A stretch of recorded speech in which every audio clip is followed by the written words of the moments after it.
the defenders had Nuno Mendes. Straight into Malo Gusto for Chelsea. Great recovery. And Palmer! Cole Palmer for Chelsea! You don't have to break the net. You just have to put the ball in it.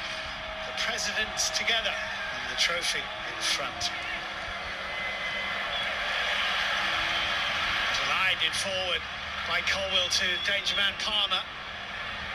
Palmer, oh great feat! Oh, he's done it again! Two fantastic goals inside 8 minutes from Chelsea's King Cole Palmer. And he advances. PSG backtrack, Palmer, brilliant ball! 3-0! João Pedro for Chelsea! Doué skipping away from Enzo Fernandez. And the little ball in, it's a brilliant save by Sanchez to